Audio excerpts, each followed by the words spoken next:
अजब तासीर देखी, एक हंसता है 10 रोते हैं। अजब तासीर देखी, एक हंसता है 10 रोते हैं। कुछ बोल प्रभु ये क्या माया, तेरा खेल समझ में ना आया।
राजा चित्रकेतु को समझाया है अंगिरा ऋषि ने। राजन, अब तो ये भैया मिट्टी पड़ी हुई है, विचार करो कि महाराज अब पुत्र से 2 बात तो करा दो, क्या बात करोगे? आखिरकार अंगिरा ऋषि ने बार बार समझाया, लेकिन जब समझ में नहीं आया, उसको बुला, पागल को कहाँ बैठा है वो,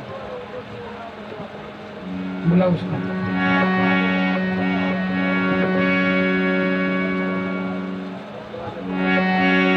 अंगिरा ऋषि बार बार जब समझा चुके राजा चित्रकेतु को, राजा चित्रकेतु विचार करने लगा,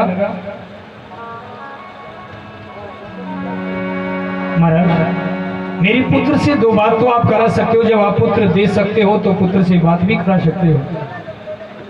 अच्छा कि हाँ ठीक है, पुत्र से बात करोगे, लेकिन राजन मैंने बता दिया आपको पुत्र केवल अब पुत्र नहीं है, अब तो मिट्टी पड़ी हुई है। कि नहीं महाराज मेरी बात करो। आखिरकार राजा ने जीवात्मा को आवाज दी और आकाश मार्ग से ही जैसे आवाज गुंजायमान हुई, हे जीवात्मा तुम्हारे पिता तुमसे 2 बात करना चाहते हैं।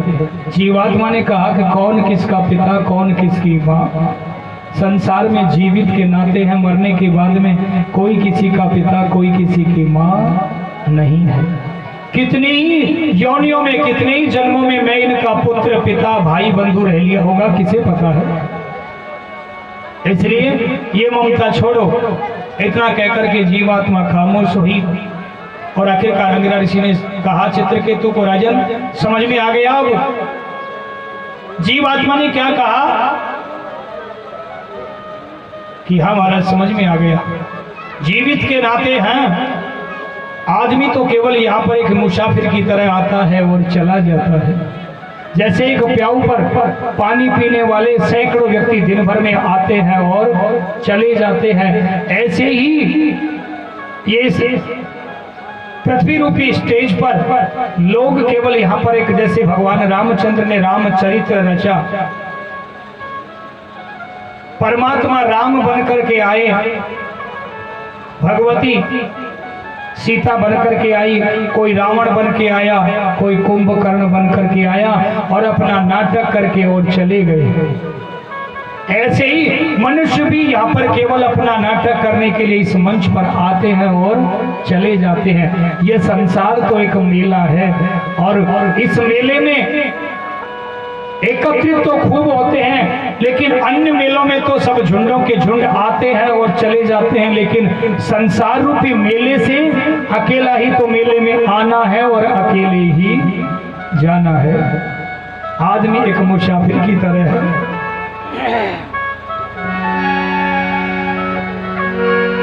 आदमी मुसाफिर है, आता और जाता है, आते जाते रास्ते में यादें छोड़ जाता है।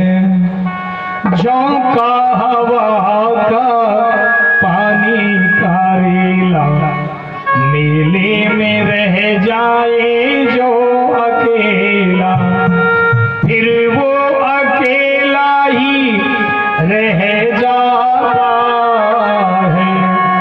आदमी मुसाफिर है, आता है जाता है, आते जाते रखते हैं, जाता आदमी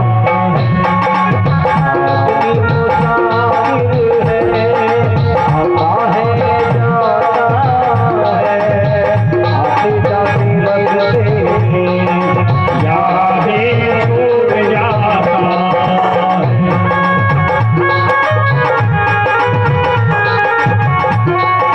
झोंका हवा का पानी का रेला, झोंका हवा का पानी का रेला, मेले में रह जाए जो अकेला, दिल्ली में रह जाए जो अकेला, फिर वो अकेला ही रह जाता है।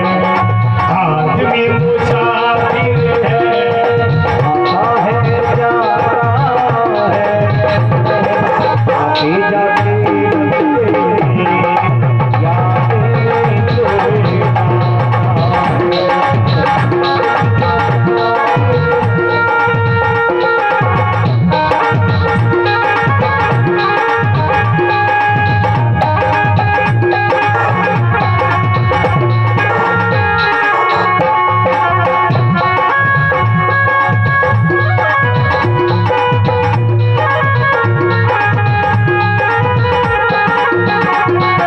कभी छोड़ देता है ये रोज जी को, दिल भूल जाता है जब किसी को।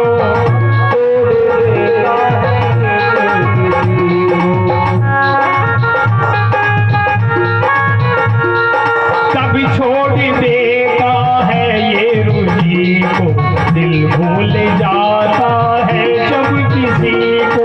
वो भूल कर भी, वो भूल कर या वो भूल कर भी रह जाता है।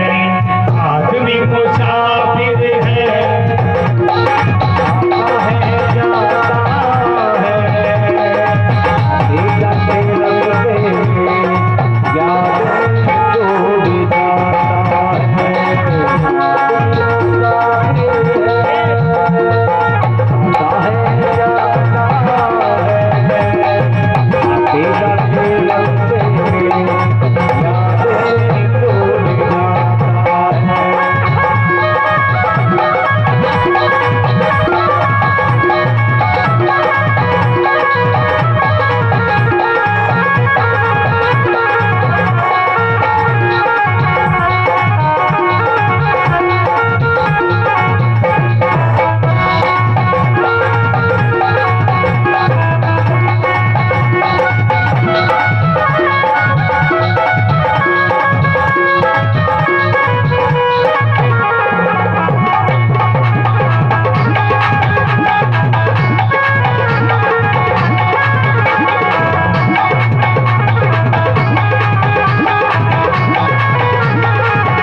प्रेमियों, चित्रकेतु को आखिरकार जब अंगिरा ऋषि ने समझाया, चित्रकेतु ने अपने पुत्र का अंत्येष्टि कर्म किया और रानी कृतध्वनि के साथ महल को छोड़ दिया और वैरागी हुए। घर परिवार छोड़कर के रानी कृतध्वनि के साथ वन की और यात्रा करी, घोर तपस्या करी। इतनी बड़ी भारी तपस्या करी, सैकड़ों वर्ष तक तपस्या करते करते बीत गया। खड़े होकर के एक पैर से तपस्या करी है, हजारों वर्ष बीत गए। केवल वायु का भक्षण जब करते रहे, तपस्या से प्रसन्न होकर भगवान ने सुंदर आकाशवाणी करी, विद्याधरों का राज्य प्रदान किया, उचित विमान दिया। और प्रेमियों, विमान को प्राप्त करके एक बार ये भ्रमण करते करते जब कैलाश पर्वत की तलहटी में पहुंच गए, जहाँ पर भगवान भोलेनाथ और माँ गिरजा विराजमान है, साधु संत सामने बैठे हुए हैं। भोलेनाथ ने माँ पार्वती को अपने दाहिनी जांघ पर बैठा रखी है। या उधर जैसे ही चित्रकेतु ने देखा और विमान से ही कहने लगे, देखो ये त्रिलोकी के नाथ बताएं किस प्रकार से अमर्यादित रूप से पार्वती को गोद में बिठा रखा है। भगवान भोलेनाथ ने तो कुछ नहीं कहा, लेकिन पार्वती को क्रोध आया और पार्वती जी ने